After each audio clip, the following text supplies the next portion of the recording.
여러분 은행에서 대출 한 번 안 받아본 분 안 계시죠? 그런데요. 1,000만 원 이하로 진 빚을 10년이 넘도록 갚지 못했다면 이 빚은 탕감을 해주는 게 옳을까요? 부당할까요? 새 정부는 이들의 빚을 탕감해 주기로 했습니다. 공약이었습니다. 그러자 그러면 여태 성실히 빚을 갚아온 사람들만 손해보는 거 아니냐 이런 반론도 나옵니다. 어떻게 생각을 하십니까? 공약이 시행되기 전에 한번 논의를 해봐야겠습니다. 이 공약을 만들었던 분이세요. 직접 모셔보죠. 민주당 민병두 의원입니다. 민 의원님 안녕하세요. 네, 안녕하세요. 예, 그러면은 은행 대출이든 저축은행 대출이든 뭐 정부 대출이든 1,000만 원 이하 빌려놓고 10년간 못 갚은 사람들은 다 해당이 되는 건가요? 예, 대부업까지 포함해서 10년 이상 그 연체를 하고 있는 분들은 일단 다 포함시키는 것으로 저희들이 공약을 제시해 놓은 상태입니다. 예. 10년 이상이라면 되게 이제 길게는 IMF 때, 또 짧게는 아마 카드 대란 이후일 것 같아요. 예, 예. 이제 카드 대란 때 같으면은 청년 대학생들도 많이 포함되어 있을 거고요. 또 실패한 자영업자들 같은 경우도 많이 포함되어 있을 텐데 10년 이상 경제적으로 음지에 살고 있는 사람들의 어떤 고통도 클 뿐만 아니라 그것 때문에 생기는 사회적 비용 이것도 굉장할 것 같습니다. 그래서 이것을 우리가 과감하게 한번 탕감을 하자 하는 제안을 하고 있는 것입니다. 그래요. 그러면 10년 동안 1,000만 원 이하로 빌려놓고 하나도 손 못 댄 사람. 예를 들어서 제가 한 900만 원 빌렸는데 10년 동안 하나도 못 갚았어요. 이런 사람만 해당되는 겁니까? 아니면 900만 원 빌려놓고 한 700까지는 갚았어요. 200 남았어요. 이런 사람까지도 포함되는 겁니까? 지금 이런 소액 장기 연체 체납자들에 대한 정확한 통계를 우리가 갖고 있지는 못합니다. 예.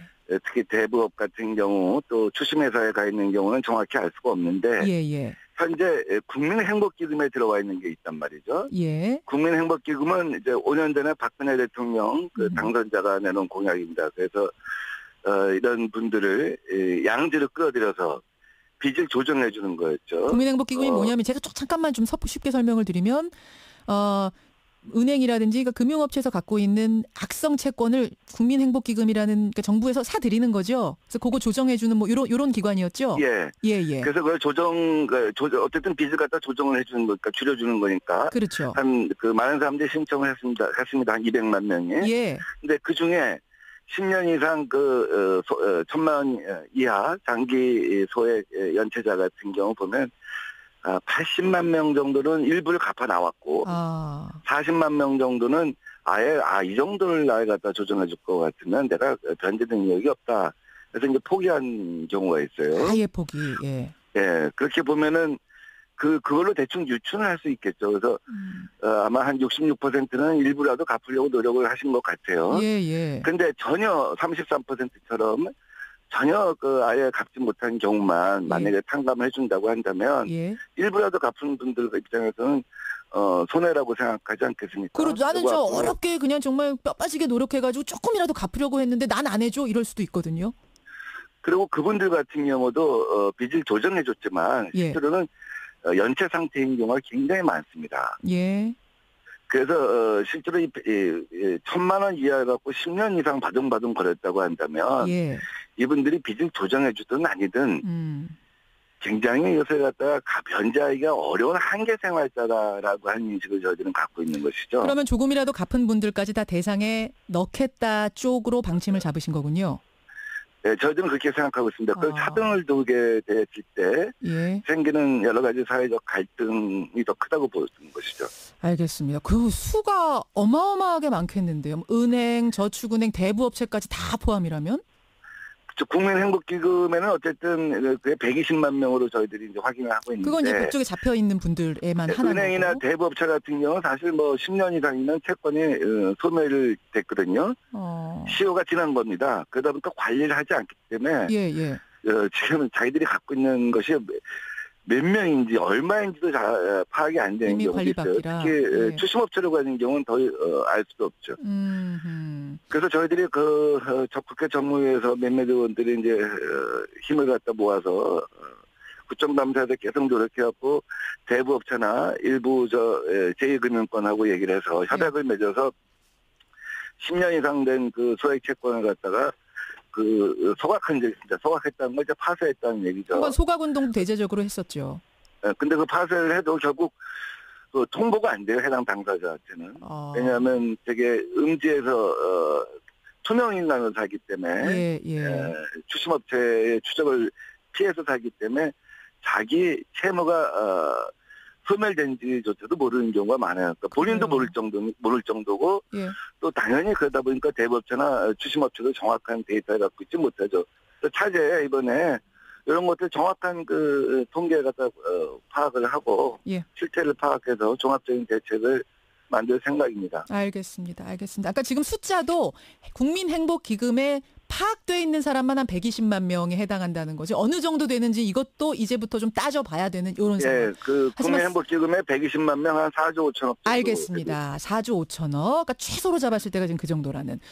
취지 좋습니다. 이 사람들 양지로 나오게 해서 신용불량 좀 털고 재기하게 하겠다는 취지는 좋은데 반발이 나오는 건 이런 이유입니다. 빚을 탕감해주는 대상을 보니까 상환 능력 안 돼서 빚 하나도 못 갚는 사람이 대상이더라. 근데 어떻게 해서든 없는 살림 쪽에서 빚을 조금씩이라도 갚아 나가서 10년 안에 1,000만 원 이하를 갚은 사람들은 그럼 여태 무슨 일을 한 거냐. 이 사람들은 그럼 아등바등 애썼는데 다 손해본 것 아니냐. 이런 생각을 하실 수 있을 것 같거든요. 어떻습니까? 자, 거꾸로 그런 이유 때문에 만약에 빚을 갖다 탕감하지 않기로 한다고 한다면 이렇게 한계 생활자를 10년 이상 방치한다고 한다면 그리고 사상 가장 극심한 지금 경제적 어려움을 겪고 있고 이런 시기에서 계속 방치해 준다고 한다면 그래서 그분들의 실태는 어떻습니까? 우선 남의 이름으로 경제활동을 하는 경우가 많죠. 또 취업을 해도 4대 보험 같은 데서 사각지대에 있는 경우가 많죠. 그렇죠. 또 남의 이름으로 경제활동하다 보니까 최저임금 사각지대에 들어가고 단속도 제대로 안 되는 경우가 많죠. 그래서 이런 등등의 어떤 사회적인 이 비용과 낭비 이런 것들 생각할 때 그다음에 경제가 과거에 없이 유례 없이 지금 한계 상황에 와 있다는 점을 고려할 때 지금 한번 이런 사회적으로 한번 사회적 합의를 거쳐서 이걸 정리해 줄 필요가 있다 하는 생각이 저는 강하게 들고 있는 것입니다. 사회적 합의를 통해서 한 번쯤은 이 음지에 있는 사람들을 양지로 확 끌어내주는 이런 계기가 필요하다? 근데 그 경우 그러면 이런 식으로 하면 또 10년 후에 또 정치권에서 이런 또 탕감을 해주자는 얘기가 나올 거 아니냐. 그러면 누가 빚을 갚겠냐. 바로 그 문제죠. 과연 은행에 금융질서가 잡히겠느냐 하는 또 반론이 있을 수 있습니다. 그렇더라고요. 근데 생각을 해보세요. 만약에 신불자가 돼서 추심을 당하고 경제활동에 제한을 당하고 이러면서 그런 걸 감내해가면서 한 800만 원, 500만 원 빌려갖고 그런 나락에 빠지는 것을 갖다가 대부분의 사람들이 선택을 하겠습니까? 아니면 가능하면 자기 여력이 되면 빚을 갚는 것을 선택하겠습니까? 일부러 더 많다고 봐요. 10년 후에 탕감받을 거 생각하고 500만 원 갚을 능력이 있는데 안 갚으면서 신용불량자 될 사람은 없을 거다. 그런 부작용까지 걱정하지 마라. 그러면서 10년을 고통 속에 사는 걸 선택할 것이냐? 알겠습니다. 그 500만 원 때문에 저는 그렇지 않다고 봅니다. 민 의원님. 그리고 또 그런 것이 지금 계속해서 반복돼서는 안 되죠. 아니, 민 의원님. 매 10년 혹은 매 20년마다 반복돼서는 안 되고 지금 경제가 아주 특수한 상황이다 하는 점을 갖다 감안하고 있는 것입니다. 오랫동안 이 운동을 해오셨잖아요. 이런 분들 많이 보셨을 텐데 진짜 이런 사람들 때문에 이런 거 필요하다라고 느꼈던 어떤 사례 하나만 있으면 좀 소개해 주시겠어요? 가령 이제 결혼을 하고 그때까지는 이제 음지에서 생활하고 투명인간으로 살았는데 애가 학교 들어가려면 등록을 해야 될 거 아닙니까? 주민등록이랄지 이런 것들 다시 살려야 될 거 아닙니까? 그 경우 이제 갑자기 느닷없이 5년 만에 10년 만에 추심업자가 나타나서 이제 집을 찾아오고 방문하고 전화하고 수시로 아이가 공포에 떨고 이런 경우를 보면은 참 사람이 양지 한 번 어떤 그 카드 빚을 빌려갖고 저렇게 젊었을 때 신용불량자 그런 선택이 굉장히 어려울 거고요. 사람의 한계 상황을 보는구나 그런 경우를 볼 수 있습니다. 자, 이게 이제 취지에 대한 이야기, 절절한 사례에 대한 얘기를 쭉 하시는 동안에도 엄청나게 많은 반론들이 지금 들어오고 있어요. 물론 좋다는 분들도 많이 계시는데 이거 포퓰리즘 아니냐라는 반론도 들어오고 신중해야 된다는 의견들도 꽤 들어와서요. 이런 것도 다 수렴해서 사회적 합의를 거치는 과정, 공론화 과정 필요하다는 말씀 전해드리면서 오늘 여기까지 설명 듣도록 하죠. 고맙습니다. 네, 감사합니다. 더불어민주당 민병두 의원이었습니다. 여러분, 은행에서 대출 한번 안 받아본 분 안 계시죠? 그런데요, 1,000만 원 이하로 진 빚을 10년이 넘도록 갚지 못했다면 이 빚은 탕감을 해주는 게 옳을까요? 부당할까요? 새 정부는 이들의 빚을 탕감해 주기로 했습니다. 공약이었습니다. 그러자 그러면 여태 성실히 빚을 갚아온 사람들만 손해보는 거 아니냐, 이런 반론도 나옵니다. 어떻게 생각을 하십니까? 공약이 시행되기 전에 한번 논의를 해봐야겠습니다. 이 공약을 만들었던 분이세요. 직접 모셔보죠. 민주당 민병두 의원입니다. 민 의원님 안녕하세요. 네, 안녕하세요. 예, 그러면은 은행 대출이든 저축은행 대출이든 뭐 정부 대출이든 1,000만 원 이하 빌려놓고 10년간 못 갚은 사람들은 다 해당이 되는 건가요? 예, 대부업까지 포함해서 10년 이상 그 연체를 하고 있는 분들은 일단 다 포함시키는 것으로 저희들이 공약을 제시해 놓은 상태입니다. 10년 이상이라면 되게 이제 길게는 IMF 때, 또 짧게는 아마 카드 대란 이후일 것 같아요. 이제 카드 대란 때 같으면은 청년 대학생들도 많이 포함되어 있을 거고요. 또 실패한 자영업자들 같은 경우도 많이 포함되어 있을 텐데, 10년 이상 경제적으로 음지에 살고 있는 사람들의 어떤 고통도 클 뿐만 아니라 그것 때문에 생기는 사회적 비용도 굉장할 것 같습니다. 그래서 이것을 우리가 과감하게 한번 탕감을 하자 하는 제안을 하고 있는 것입니다. 그래요. 그러면 10년 동안 1,000만 원 이하로 빌려놓고 하나도 손 못 댄 사람, 예를 들어서 제가 한 900만 원 빌렸는데 10년 동안 하나도 못 갚았어요. 이런 사람만 해당되는 겁니까? 아니면 900만 원 빌려놓고 한 700까지는 갚았어요. 200 남았어요. 이런 사람까지도 포함되는 겁니까?